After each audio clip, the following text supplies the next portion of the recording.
দেশের ইতিহাসে নির্বাচিত প্রথম কোন সরকার খোলা আকাশের নিচে শপথ নিতে যাচ্ছেন। আর নির্বাচিত সংসদ সদস্যরা এ নিয়ে দ্বিতীয়বারের মতো খোলা আকাশের নিচে শপথ নেবেন। সংসদের সামনে এমপি ও মন্ত্রিসভার শপথ নতুন যুগের সূচনা বলে মনে করেন বিশ্লেষকরা। নূর নবী সরকারের প্রতিবেদন। জুলাই অভ্যুত্থান পরবর্তী সরকারের আমলে নানা আনুষ্ঠানিকতায় সরব ছিল জাতীয় সংসদ ভবনের সামনের সড়ক ও সংসদ ভবন এলাকা। হাসিনা রেজিমের পতনের পর উৎসব এনসিপির আত্মপ্রকাশ হয়েছিল মানিক মে এভিনিউ থেকে। জুলাই ঘোষণাপত্র এবং সনদের অনুষ্ঠান সব রাজনৈতিক দলকে নিয়ে সংসদ ভবন এলাকাতেই হয়েছিল। দুটি অনুষ্ঠানেই সরকার প্রধান হিসেবে ডক্টর ইউনূস প্রধান অতিথি ছিলেন। এরপর ইনকলাব মঞ্চের আহ্বায়ক শহীদ ওসমান হাদির জানাজায় মানুষের উপস্থিতি ছিল চোখে পড়ার মতো। আপসহীন নেত্রী বেগম খালেদা জিয়ার ঐতিহাসিক জানাজাতে লাখ লাখ মানুষের ঢল নামে সংসদ ভবন এলাকাতেই। এরপর তার স্মরণে নাগরিক শোক সভাও হয় খোলা আকাশের নিচে সংসদ ভবনের সামনে সবুজ প্রাঙ্গণে। ইতিহাসের সব রেকর্ড ভেঙে ত্রয়োদশ সংসদের নির্বাচিত সদস্যরা শপথ নিতে যাচ্ছেন খোলা আকাশের নিচে। তারেক রহমানের নেতৃত্বাধীন সরকারের মন্ত্রিসভাও শপথ নিতে যাচ্ছে সংসদ ভবনের সামনে। ভালোভাবেই দেখছি, কারণ যেহেতু এটা সংসদ জনগণের বিষয়, এখানে শপথ হওয়াটা খুবই সুন্দর। তবে এটার পিছনে এটা একটা কারণ হতে পারে যে যেহেতু সংসদ সদস্যদের শপথ এবং মন্ত্রী পরিষদের শপথ, সংসদ প্রাঙ্গণ একটা উপযুক্ত জায়গা সেটা করার। আরেকটা হয়তো হতে পারে যে আমরা তো একটা গভীর ত্যাগের বিনিময়ে আজকে এখানে এসেছি, এটা তো আমাদের ভুলে গেলে চলবে না। গণতন্ত্রের আমরা বরাবরই বলি যে প্রাণকেন্দ্রই হচ্ছে সংসদ। তো এবং আমাদের সংসদ যারা সদস্য তারা আমাদের জনগণেরই প্রতিনিধি। হ্যাঁ, কাজে জনগণের প্রতিনিধি হিসেবে খোলা আকাশের নিচে শপথ গ্রহণ করাটাকে আমি ভালোভাবেই দেখছি। আমি মনে করছি যে this is also a good sign. সংসদ ভবনের ভেতরে এমপিরা শপথ নিতেন, মন্ত্রীরা গণভবনে। এই রেওয়াজ ভাঙল এবার। এটাকে জুলাই পরবর্তী রাজনীতির শিক্ষা বলেই মনে করেন বিশ্লেষকেরা। কিন্তু বঙ্গভবন তো মনে হয় যে একটা সুরক্ষিত দুর্গের মতো, এবং এটাকে একটা জনগণের প্রতিষ্ঠান বা জনগণের একটা ভবন বলে মনে হয় না। কাজে সেখান থেকে এটা জনপরিসরে আসছে, এটা একটা খুবই ভালো উদ্যোগ। এবং আমি মনে করি যে এটা এখন তো হয়তো একটা ভিন্ন রাজনৈতিক বাস্তবতা এটা হয়েছে, ভবিষ্যতেও এই ধারাটা অব্যাহত রাখা যেতে পারে। এবং রাজনীতির সাথে জনগণের একটা সেতু বন্ধন। কাজে সেই সংসদ যদি খোলা আকাশের নিচে শপথ গ্রহণ করে এবং সেখানে যদি পার্টিসিপেশনটা আরো বাড়ে, আমার তো মনে হয় এটা একটা ভালো দিক। 1973 সালের নির্বাচিত সংসদ সদস্যরা সোহরাওয়ার্দী উদ্যানে শপথ নিয়েছিলেন খোলা আকাশের নিচে। এর আগে মুজিবনগর সরকারের মন্ত্রিসভা শপথ নিয়েছিল খোলা আকাশের নিচে। সরকার 71, ঢাকা। দর্শক, এই বিষয়ে আরো বিস্তারিত জানাতে জাতীয় সংসদ ভবন থেকে যুক্ত হচ্ছেন সহকর্মী মোহাম্মদ হুসাইন। হুসাইন, আর একদিন পর শপথ, কেমন দেখছেন শেষ পর্যায়ের প্রস্তুতি, সার্বিক প্রস্তুতি জানতে চাই। রয়েল, আসলে ঐতিহ্যগতভাবেই বঙ্গভবনে মন্ত্রিসভার শপথ হয়, সেই রীতি এবারে ভাঙছে। সেই জায়গা থেকে জাতীয় সংসদ ভবনের দক্ষিণ প্লাজাকে বেছে নিয়েছে সরকার। এবং শেষ পর্যন্ত আমাদের কাছে যে তথ্য আছে, মন্ত্রিসভার সদস্যদের শপথ পড়াবেন রাষ্ট্রপতি, এই পর্যন্ত আমরা এইটুকুই জানি। এই মুহূর্তে সংসদ ভবনের ভেতরে দক্ষিণ প্লাজায় আসলে প্রস্তুতির কাজ চলছে। আমার ক্যামেরায় যতটুকু দেখা যাচ্ছে, মূলত সংসদ ভবনের দক্ষিণ প্লাজায় আগামীকাল বিকেলে যে মন্ত্রিসভার সদস্যরা শপথ নেবেন, সেই শপথ অনুষ্ঠানের জন্য সার্বিক মন্ত্রী পরিষদ বিভাগ যে রয়েছে সেটি সার্বিক প্রস্তুতি সম্পন্ন করছে। এবং আমরা ভেতরে যারা নিরাপত্তা কর্মীরা এবং এই শপথ অনুষ্ঠানের সংশ্লিষ্ট যারা রয়েছেন তারা ভীষণ কর্মব্যস্ত। আমরা একটু ভেতরে ঢোকার চেষ্টা করেছি, কিন্তু সাংবাদিকদের আজকের দিনে এখনো পর্যন্ত তারা সেই প্রবেশাধিকার দেয়নি। আপনি জানেন যে শহীদ ওসমান হাদির জানাজা এই সংসদ ভবনের দক্ষিণ প্লাজায় হয়েছে। প্রয়াত বিএনপি চেয়ারপারসন বেগম খালেদা জিয়ার জানাজা এই সংসদ ভবনের দক্ষিণ প্লাজায় হয়েছে। সবথেকে বড় ব্যাপার, জুলাই জাতীয় সনদ, যে ঐক্যমত্যের ভিত্তিতে যেই জুলাই জাতীয় সনদ, সেই জুলাই জাতীয় সনদ কিন্তু এই সংসদ ভবনের দক্ষিণ প্লাজায় অনুষ্ঠিত হয়েছে, যার কারণে একটি ঐতিহাসিক প্রেক্ষাপট বা এই ঘটনাগুলোর একটা সংযোগ রয়েছে, যার ফলে সরকার সিদ্ধান্ত নিয়েছে এই জায়গায় মূলত মন্ত্রিসভার যে শপথ অনুষ্ঠান সেই শপথ অনুষ্ঠান এখানে হবে, কিন্তু ভেতরে আগামীকাল সকাল 10টায় জাতীয় সংসদ ভবনের যে নবনির্বাচিত সংসদ সদস্যরা রয়েছেন তাদেরকে শপথ কক্ষে শপথ পড়ানো হবে এবং তাদের শপথ পরিচালনা করবেন প্রধান নির্বাচন কমিশনার। তো এরপরে কিন্তু সংসদ সদস্যদের শপথ গ্রহণের পরপরই কিন্তু বেলা 11:30 থেকে 12টার দিকে যে সংসদীয় নেতা, যে সংসদ দলের যে নেতা বিএনপির, সেটি নির্বাচন করবে। সব মিলিয়ে বলতে হয় যে এই প্রস্তুতি আগামীকালের জন্য যেন একটা ভালো প্রস্তুতি নিচ্ছে এবং সব মিলিয়ে বলা যায় যে এখনও তারা প্রস্তুতি নিচ্ছে এবং সার্বিক দিক কিন্তু মন্ত্রিপরিষদ বিভাগ ব্যবস্থাপনা করছে। তো এই যে একটি গণতান্ত্রিক অভিযাত্রা, যে 12ই ফেব্রুয়ারি যে নির্বাচন, সেই নির্বাচনের মধ্য দিয়ে যে গণতান্ত্রিক অভিযাত্রা, আগামীকালকে শপথ অনুষ্ঠানের মধ্য দিয়ে কিন্তু সেই গণতান্ত্রিক অভিযাত্রায় বাংলাদেশ প্রবেশ করলো এবং বহু বছর পর একটি নির্বাচন, সেই নির্বাচনের মধ্য দিয়ে মানুষের যে গণতান্ত্রিক আকাঙ্ক্ষা ছিল সেই আকাঙ্ক্ষার বাস্তবায়ন হতে চলেছে। আগামীকাল সেই শপথ অনুষ্ঠান পর্যন্ত আমাদের অপেক্ষা করতে হবে। রয়েল মোহাম্মদ হোসেন, আপনি খবরাখবর রাখতে থাকুন। দর্শক, আমাদের সাথে আমাদের সহকর্মী মোহাম্মদ হোসেন যুক্ত ছিলেন জাতীয় সংসদ ভবনের সামনে থেকে। সেখানে শপথ গ্রহণের যে প্রস্তুতি সে বিষয় নিয়ে বিস্তারিত জানছিলাম। এদিকে জুলাই সনদ বাস্তবায়ন আদেশের উপর নির্বাচনের দিনেই গণভোট হয়েছে। 68% ভোটার হ্যাঁ ভোট দিয়েছেন। হ্যাঁ ভোট জয়ী হয় ভোটের অনুপাতে সংসদের উচ্চকক্ষ গঠন করতে হবে। যদিও বিএনপি বলছে নোট অফ ডিসেন্ট অনুযায়ী সনদ বাস্তবায়ন হবে। দলটি ভোটের অনুপাতের পরিবর্তে আসনের অনুপাতে উচ্চকক্ষ গঠন করতে চায়। জুলাই সনদের জন্য দেয়া আদেশে বলা হয়েছে, কোন দলের নোট অফ ডিসেন্ট থাকলেও গণভোটে হ্যাঁ জয়ী হলে ঐকমত্য কমিশনের দেয়া 8টি সংস্কার বাস্তবায়ন করতে হবে। ত্রয়োদশ সংসদ নির্বাচনে বিএনপি এককভাবে 49.97% ভোট পেয়েছে। জোট পেয়েছে 51.1% ভোট। জামাত ইসলামী 31.76% ভোট পেয়েছে। জামাত নেতৃত্বাধীন জোট পেয়েছে 38.5%। তৃতীয় সর্বোচ্চ 3.05% ভোট পেয়েছে জামাত, শরিক, এনসিপি। এই হিসাব মেনে উচ্চকক্ষে বিএনপির প্রতিনিধিত্ব করবেন 56 জন সংসদ সদস্য। অন্যদিকে জামাতে যাবে 36 জন আর এনসিপি পাঠাবে 3 জনকে। সংসদ নির্বাচনে রাজনৈতিক দলগুলোর প্রাপ্ত ভোটের অনুপাতে 100 আসনের সংসদের উচ্চকক্ষ গঠন করতে হবে। সংবিধান সংশোধনে উচ্চকক্ষের সংখ্যাগরিষ্ঠদের অনুমোদন লাগবে। ত্রয়োদশ জাতীয় সংসদ নির্বাচনে নির্বাচিত প্রতিনিধিরা আগামীকাল সংবিধান সংস্কার পরিষদের সদস্য হিসেবেও আলাদা শপথ নেওয়ার কথা রয়েছে। তবে 2/3 বেশি সংখ্যাগরিষ্ঠতা নিয়ে সরকার গঠন করতে যাওয়া বিএনপি মনে করছে বিদ্যমান সংবিধানে যা আছে সেটা অনুসরণ করাই যৌক্তিক হবে। অন্যদিকে জামাত ইসলামী ও জাতীয় নাগরিক পার্টির প্রায় সব বিষয়ে একমত। তারা জুলাই সনদের পূর্ণাঙ্গ বাস্তবায়ন চায়। গণভোটে হ্যাঁ জয়ী হওয়ায় এখন জুলাই জাতীয় সনদ বাস্তবায়ন আদেশ অনুযায়ী ত্রয়োদশ জাতীয় সংসদ নির্বাচনে নির্বাচিত প্রতিনিধিদের সমন্বয়ে একটি সংবিধান সংস্কার পরিষদ গঠিত হওয়ার কথা। আগামীকালই সকালে সংসদ সদস্যদের শপথ গ্রহণ অনুষ্ঠান হবে। বিকেলে জাতীয় সংসদের দক্ষিণ প্লাজায় হবে মন্ত্রিসভার শপথ। ত্রয়োদশ জাতীয় সংসদ নির্বাচনে বিএনপির বিশাল জয় কেবল বাংলাদেশের রাজনীতিতে গুরুত্বপূর্ণ পরিবর্তনই নয়, বরং দক্ষিণ এশিয়ায় আঞ্চলিক ক্ষমতার গতিশীলতা পুনর্নির্মাণের সম্ভাবনাও তৈরি করেছে। সামনে নানা চ্যালেঞ্জ থাকলেও তারেক রহমানের নেতৃত্বে বাংলাদেশের নতুন সরকার বদলে দিতে পারে এই অঞ্চলের ভূ রাজনৈতিক প্রেক্ষাপট। বিস্তারিত মনিরুজ্জামান বাবুর প্রতিবেদনে। প্রায় 2 দশকের মধ্যে বাংলাদেশ প্রথমবারের মতো সত্যিকারের প্রতিযোগিতামূলক নির্বাচনের আস্থা অর্জন করেছে। বিশ্লেষকরা বলছেন, এই নির্বাচন বাংলাদেশের পররাষ্ট্রনীতির ক্ষেত্রে একটি দৃষ্টান্তমূলক পরিবর্তন শুরুর ইঙ্গিত। ফলাফল ঘোষণার পরপরই প্রতিবেশী ভারত এবং পাকিস্তান উভয় দেশের প্রধানমন্ত্রী সহ বিভিন্ন দেশের রাষ্ট্রপ্রধান বিএনপি চেয়ারম্যান তারেক রহমানকে অভিনন্দন জানিয়েছেন। 2024 সালে ছাত্র জনতার গণ অভ্যুত্থানে শেখ হাসিনার কর্তৃত্ববাদী সরকার উৎখাত হয় এবং তিনি দেশ ছেড়ে ভারতে পালিয়ে যেতে বাধ্য হন। ভারতে আশ্রয় নেওয়ার পর থেকেই নয়াদিল্লি এবং ঢাকার মধ্যে সম্পর্ক ঐতিহাসিকভাবে তলানিতে পৌঁছায়।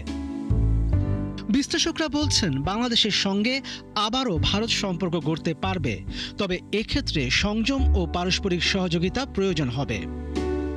এর পাশাপাশি আরও বেশ কিছু জটিল বিষয় রয়েছে। এর মধ্যে রয়েছে তিস্তার অমীমাংসিত জলবন্টন বিরোধ এবং ভারতের দিকে বিশাল বাণিজ্য ঘাটতি।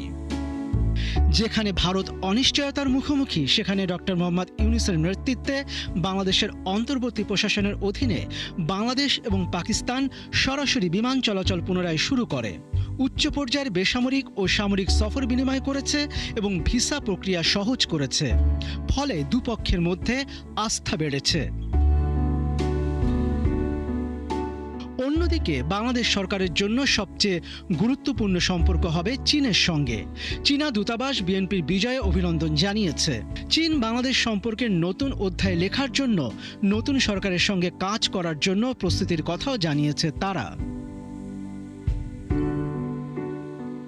বিএনপির ইস্তেহারে বাংলাদেশ প্রথম নীতির উপর জোর দেওয়া হয়েছে, যেখানে জাতীয় সার্বভৌমত্ব, নিরাপত্তা এবং জনগণের কল্যাণকে অগ্রাধিকার দেওয়ার জন্য সব আন্তর্জাতিক সম্পর্ক এবং সম্পৃক্ততার আহ্বান জানানো হয়েছে।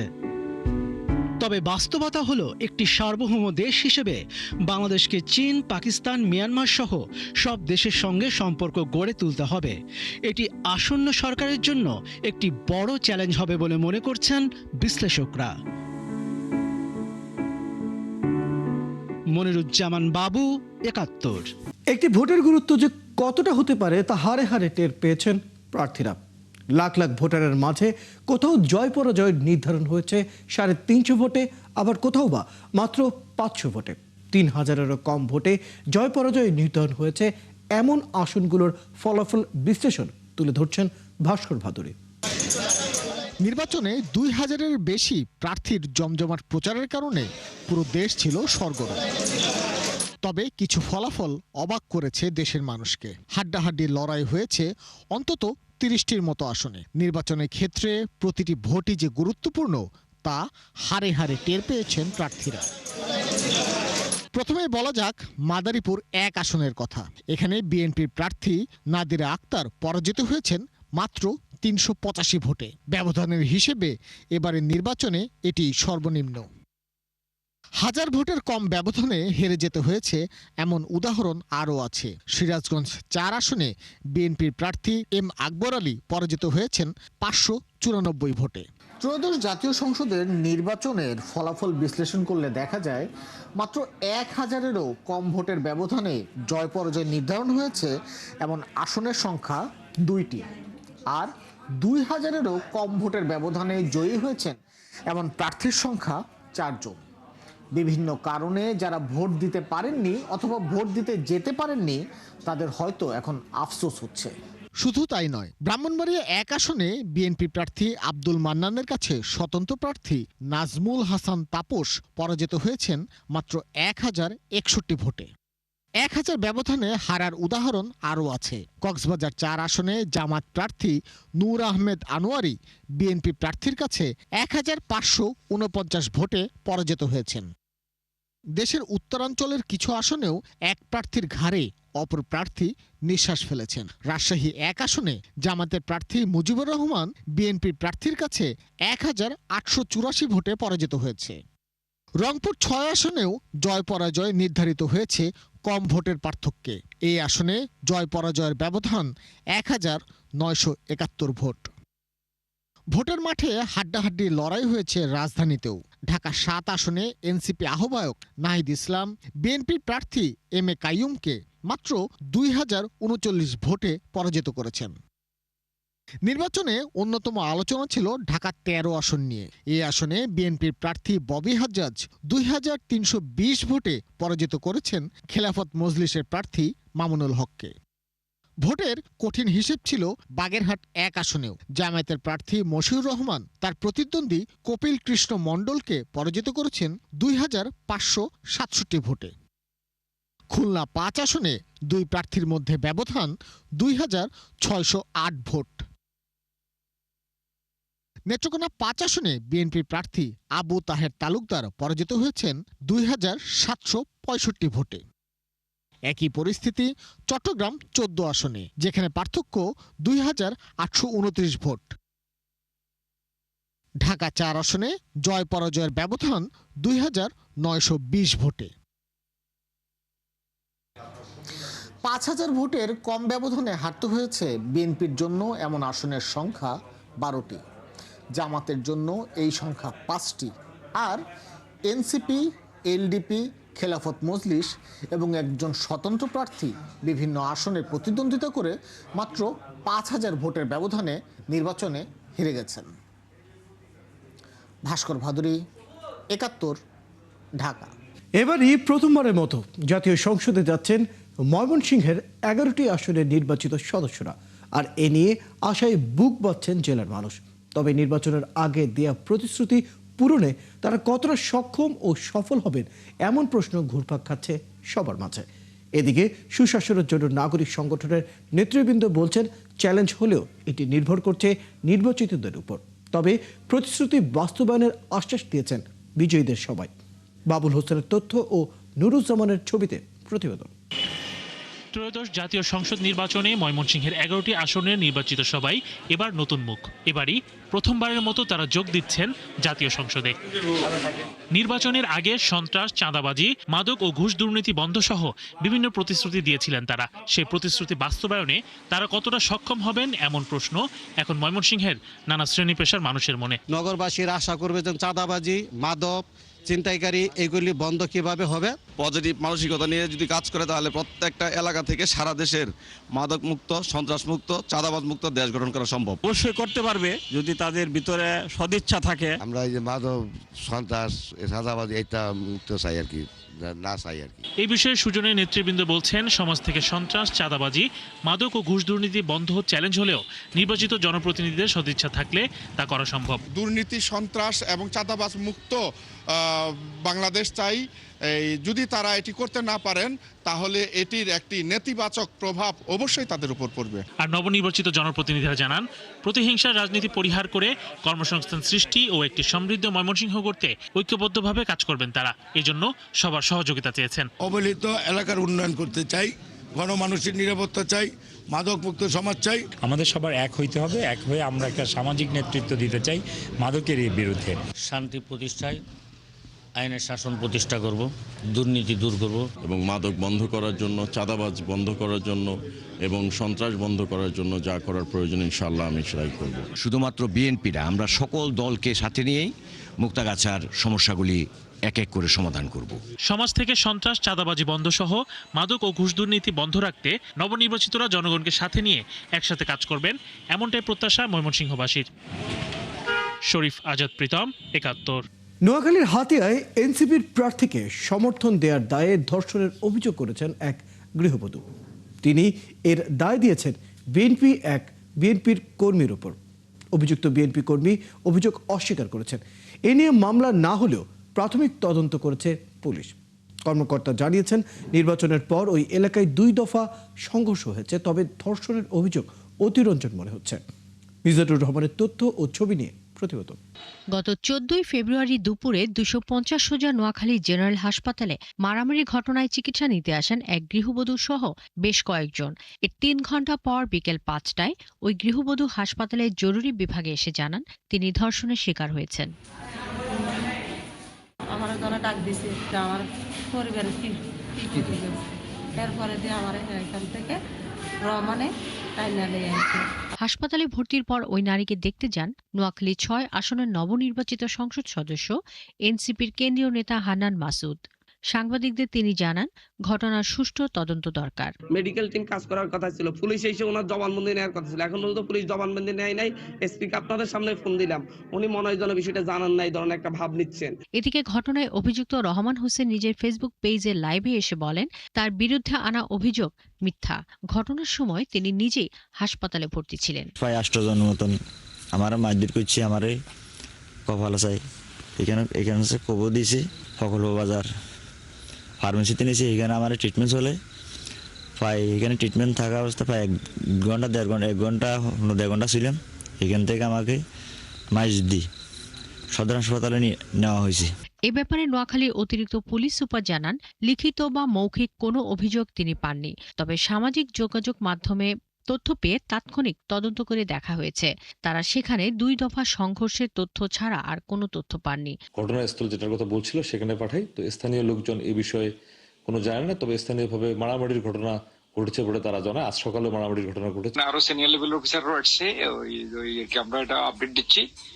ফার্স্ট থেকে লাস্ট পর্যন্ত আরো 2 ঘন্টা আগ থেকে জাস্ট এটা এক্সাজারেশন, অতিরঞ্জন।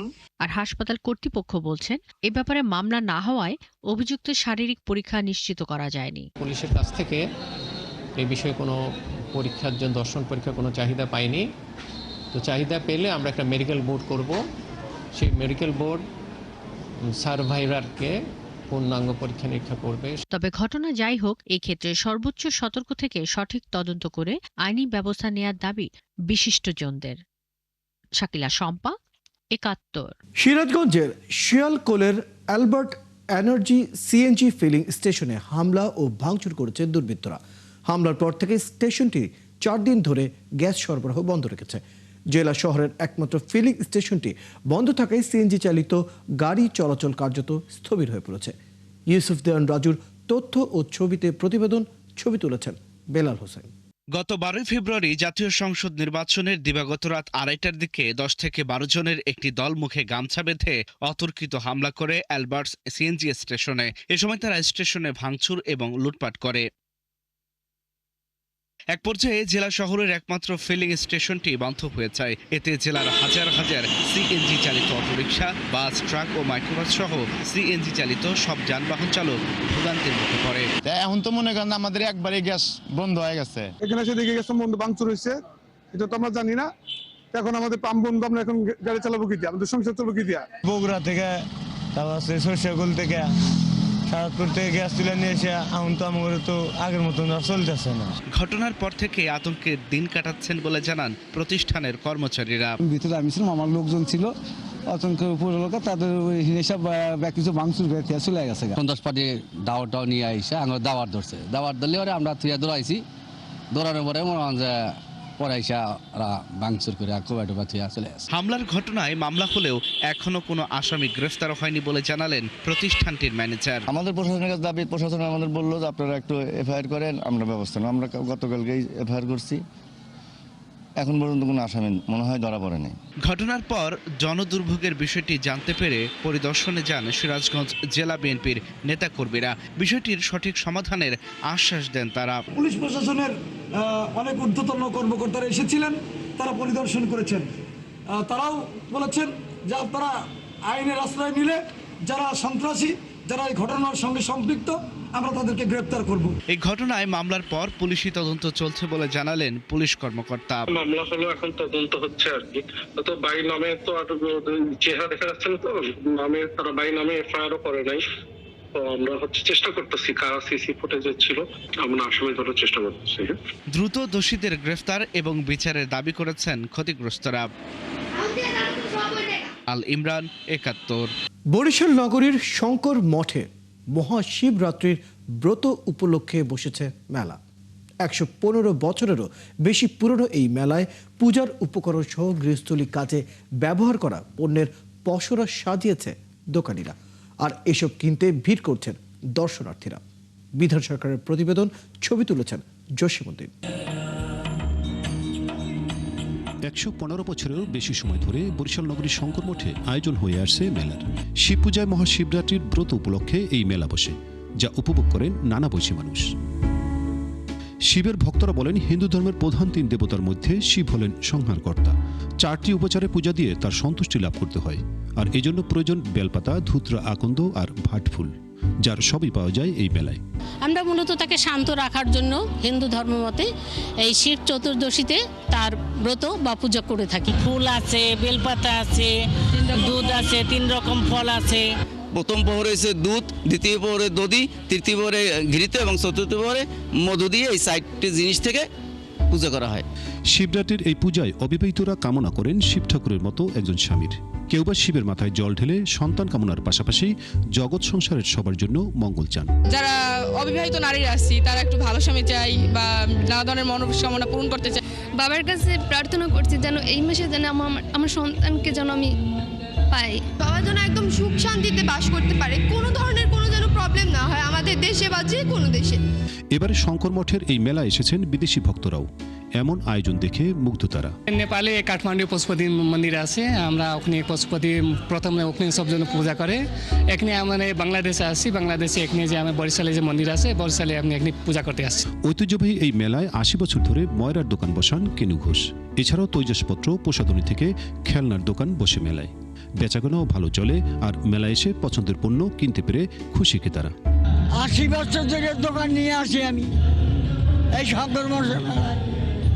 তো অনেক বছর যাবত মাটির যত খেলনা প্রকার সবকিছুই আমরা নিয়ে আসি। থাল কিনলাম, তারপর ট্রে কিনলাম, বাচ্চাদের জন্য খেলনা কিনলাম, এইটাই। বাবুদের জন্য ক্লিপ আর আমার জন্য একটু দুল, মানে যা যাই দেখছি সবই পছন্দ হচ্ছে। ১৯১২ সালে প্রতিষ্ঠিত শঙ্কর মঠে আয়োজিত এই মেলা চলবে ২ দিন। বিধান সরকার, ৭১, বরিশাল। সনাতন ধর্মাবলম্বীদের তৃতীয় আন্তর্জাতিক পীঠস্থান খ্যাত ঝালকাঠি সদর উপজেলার পোনা বালিয়ার ঐতিহ্যবাহী শিববাড়িতে ৩ দিনব্যাপী শিব চতুর্দশী অনুষ্ঠান উপলক্ষে মন্দির ও আশপাশ এলাকায় শুরু হয়েছে গ্রামীণ মেলা। রোববার দুপুরের পর থেকে ত্রাম্বকেশ্বর ভৈরবের আরাধনার মধ্য দিয়ে পূজার্চনা, শিব দর্শন, পুণ্যস্নান সহ বিভিন্ন ধর্মীয় আচার অনুষ্ঠান শুরু হয়। মন্দিরের পুরোহিত মহাদেব চক্রবর্তী জানান, ৩০০ বছরেরও বেশি সময় ধরে প্রতি বছর চৈত্র মাসে শিব চতুর্দশীতে এই মন্দিরে এই অনুষ্ঠান হয়ে আসছে। মন্দিরে আগত পূজারীরা জানান, স্বামীর মঙ্গল কামনায় দেবতা শিবকে তুষ্ট করতে গৃহবধূরা শিব অর্ঘ্য দিতে আসেন এখানে। আর অবিবাহিতরা নারীরা আসেন শিবের ন্যায় যোগ্য বর প্রত্যাশায় ফুল জলের নৈবেদ্য সাজিয়ে দেবতাকে সন্তুষ্ট করতে। পুণ্যার্থীরা নিরাপত্তা দিতে গোটা মন্দির এলাকায় সিসি ক্যামেরা বসানো হয়েছে। দর্শক, এই ছিল সংবাদ সংযোগের এই পর্যায়ে। সরাসরি সংবাদ এবং অনুষ্ঠান দেখতে চোখ রাখুন ৭১-এর ফেসবুক পেজে, সাবস্ক্রাইব করুন ৭১-এর ইউটিউব চ্যানেলে। ৭১-এর সাথে থাকুন।